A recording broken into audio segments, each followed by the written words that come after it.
Kuasa hukum Ketua Umum Solidaritas Merah Putih Sylvester Matutina menyebut kliennya berada di Jakarta.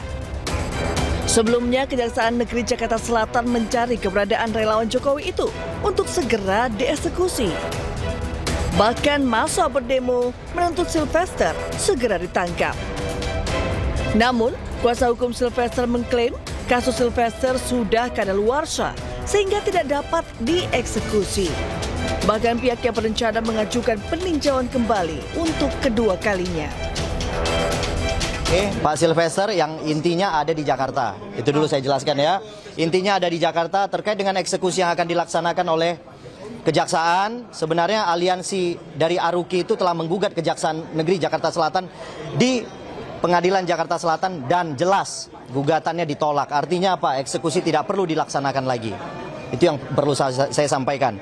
Terkait dengan referensi hukum yang bisa saya sampaikan terhadap perkara Sylvester Matutina, bahwa jelas pasal yang menjerat Pak Sylvester telah kadaluarsa, menjalankan putusan terkait dengan undang-undang hukum pidana yaitu pasal 8485 bahwa peristiwa tersebut telah kadaluarsa dan tidak patut untuk dieksekusi lagi. Merespon pertanyaan bahwa Sylvester Matutina ada di Jakarta, Kapus Penkum Kejagung Anang Supriyatna pun meminta pihak kuasa hukum membantu menghadirkan Sylvester di Kejaksaan Negeri Jakarta Selatan. Anang menyebut hingga saat ini Kejaksaan masih berupaya mencari keberadaan Sylvester, namun ia memastikan langkah-langkah hukum untuk pelaksanaan eksekusi terhadap Sylvester telah dilakukan oleh jaksa eksekutor. Akar permasalahan bangsa ini adalah ambisi politik Yusuf Kala. Mari. Sebelumnya, Sylvester Matutina telah divonis bersalah atas kasus pencemaran nama baik terhadap mantan Wakil Presiden Yusuf Kala pada tahun 2018 lalu. yakni terkait tudingan Sylvester yang menilai JK menggunakan isu SARA untuk memenangkan pasangan Anies Sandi di Pilkada DKI 2017 lalu. Namun hingga kini, pihak kejaksaan belum mengeksekusi Sylvester.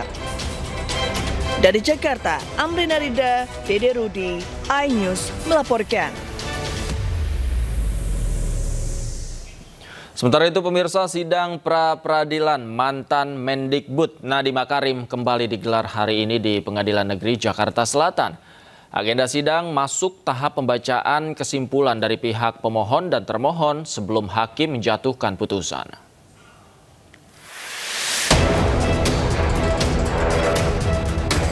Sidang pra-peradilan mantan Menteri Pendidikan dan Kebudayaan Nadiem Makarim kembali digelar di Pengadilan Negeri Jakarta Selatan. Dalam sidang, kuasa hukum Nadiem, Hotman Paris, mempertanyakan dasar penetapan kliennya sebagai tersangka. Hotman menilai penyidik belum pernah menjelaskan pihak yang diduga diperkaya dalam kasus tersebut, termasuk nilai dan cara terjadinya dugaan perkayaan. Ia menegaskan selama proses penyidikan tidak ada aliran dana yang mengalir kepada Nadiem dan audit BPKP dalam rentang tahun 2020 hingga 2022 juga menyatakan pengadaan laptop Chromebook sesuai prosedur dan harga wajar. Hotman menilai penetapan tersangka terhadap Nadiem tidak berdasar dan hanya berdasarkan kesimpulan sepihak tanpa pembuktian jelas.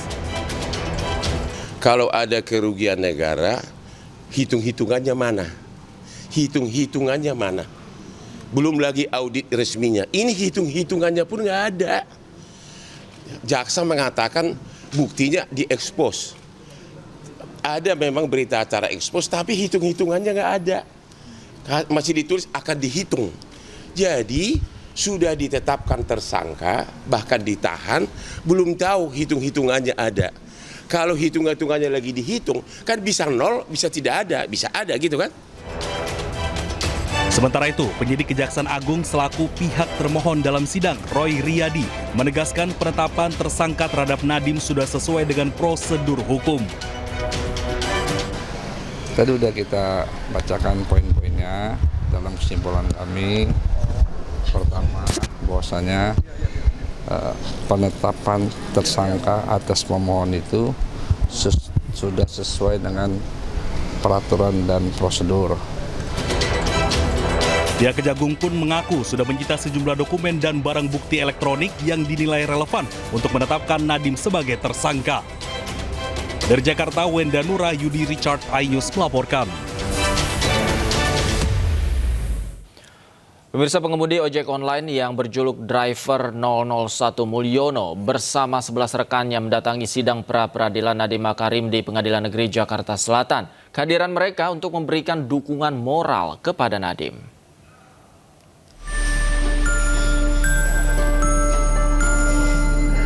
Dukungan moral terhadap mantan Mendikbudristek sekaligus pendiri ojek online Nadiem Makarim terus berdatangan di tengah status hukumnya yang kini menjadi sorotan publik. Salah satunya datang dari pengemudi ojek online yang pernah merasakan langsung dampak dari inovasi Nadiem di sektor transportasi digital. Mereka mengaku terkejut ketika mendengar kabar penetapan Nadiem sebagai tersangka. Ya sebagai teman lah, karena saya dengan Nadiem itu di 2010 merintis bareng-bareng. Jadi saya kasih support, dukungan sebagai sahabat, sebagai teman. Kebetulan ini teman-teman saya seangkatan di 2010 yang sampai saat ini masih ngegojek. Ia menilai Nadiem sebagai sosok sederhana dan tidak pernah bergaya hidup mewah. Sebagai sahabat, Mulyono berharap kasus hukum yang menjerat Nadiem segera mendapat kejelasan dan penegakan hukum dilakukan secara adil. Dari Jakarta, Wenda Nura, Yudi Richard, iNews melaporkan. Pengurus Besar Persatuan Senam Indonesia memastikan atlet Israel tidak akan berpartisipasi pada kejuaraan dunia senam artistik di Jakarta. Federasi Senam Internasional juga mendukung langkah pemerintah Indonesia.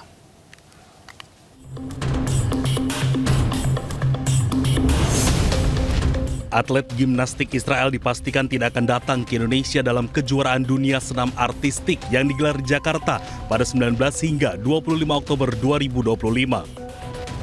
Ketua Federasi Gimnastik Indonesia sekaligus Ketua Umum PB Persani, Ita Yuliati, mengatakan hal itu dipastikan setelah pemerintah Indonesia menolak visa milik ke-6 atlet tersebut. Diketahui ke-6 atlet yang ditolak ke Indonesia diantaranya Eyal Indik, Artem Dolgopiat, Ron Piatov, Lee Hiras, Roni Samai, dan Yali Sosani.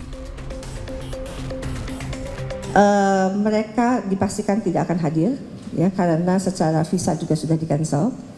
Kemudian dan FIG juga sudah menyatakan tadi pagi kepada saya bahwa akan menyatakan satu mendukung keputusan pemerintah Indonesia, dan yang kedua memastikan Israel tidak hadir. Sementara itu, Ketua Komite Olimpiade Indonesia KOI Raja Sapta Oktohari menyampaikan Presiden Federasi Senam Internasional Morinari Wanatabe sudah menyatakan secara resmi mendukung keputusan Indonesia.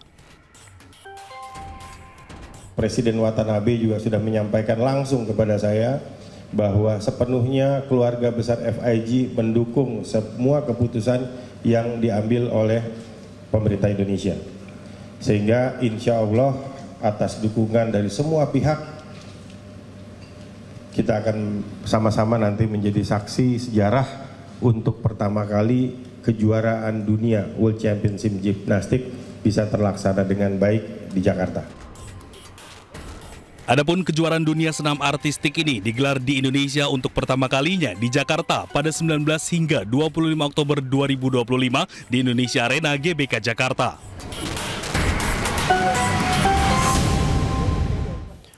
Gubernur Jakarta Pramono Anung tegas menolak kedatangan atlet senam Israel untuk berlaga di Jakarta 19 Oktober mendatang. Pramono tidak akan mengizinkan kontingen Israel ikut serta dalam ajang olahraga apapun di Jakarta karena akan menyulut kemarahan publik. Rencana kehadiran kontingen Israel dalam ajang World Artistic Gymnastics Championship 2025 di Jakarta pada 19 sampai 25 Oktober 2025 mendatang ditolak tegas Gubernur DKI Jakarta Pramono Anung. Bahkan Pramono juga meminta agar visa untuk tim atlet Israel tidak diterbitkan sama sekali. Ia mengingatkan jika kehadiran kontingen Israel di tengah konflik yang masih berlangsung di Gaza, Palestina hanya akan menimbulkan reaksi negatif dari masyarakat Indonesia. Padahal selama ini masyarakat Indonesia selalu menunjukkan solidaritas tinggi terhadap perjuangan rakyat Palestina. Karena nggak ada manfaatnya dalam kondisi seperti ini ada atlet, apalagi atlet gimnastik ya, itu bertanding di Jakarta dan pasti akan menyulut, membangkitkan kemarahan publik dalam kondisi yang seperti ini. Karena apapun. Diingat juga dalam pidato Presiden RI Prabowo Subianto di sidang Majelis Umum PBB beberapa waktu lalu, menekankan jika Indonesia berdiri tegak mendukung kemerdekaan Palestina. Sikap ini menegaskan konsistensi Jakarta sebagai ibu kota yang menghormati arah politik luar negeri Indonesia, yakni mendukung kemerdekaan Palestina dan menolak segala bentuk normalisasi dengan Israel. Tim Liputan iNews melaporkan. Tidak hanya itu, pemerintah Indonesia resmi tak akan mengeluarkan visa untuk atlet senam Israel. Keputusan diambil karena Indonesia tidak menjalin hubungan diplomatik dengan Israel sebelum Israel mengakui kemerdekaan Palestina.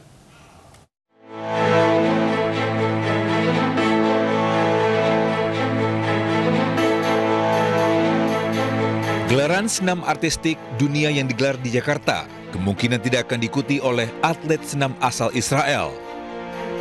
Lantaran pemerintah Indonesia dengan tegas menyatakan tidak akan memberikan visa bagi atlet asal Israel. Pemerintah pun tekankan tidak akan menjalin hubungan diplomatik dengan Israel sebelum Israel mengakui kemerdekaan Palestina.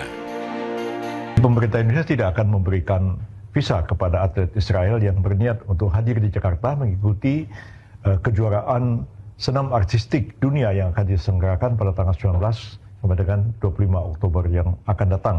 Sikap pemerintah ini adalah sejalan dengan arahan dari Presiden Prabowo Subianto dalam berbagai kesempatan dan terakhir dalam pidato beliau di Perserikatan Bangsa-Bangsa yang sangat keras mengecam Israel yang terus-menerus melakukan kekejaman dan kebiadaban atas rakyat Palestina terutama di Gaza. Dan pemerintah Indonesia tegas berpendirian bahwa tidak akan melakukan hubungan kontak apapun dengan pihak Israel sampai dengan Israel mengakui keberadaan negara Palestina yang merdeka. Pemerintah juga terus menerima penolakan dari berbagai kalangan atas keikutsertaan Israel dalam kejuaraan ini. Rencananya gelaran kejuaraan dunia senam artistik 2025 akan digelar di Jakarta pada 19 hingga 25 Oktober 2025 mendatang. Tim Liputan iNews melaporkan.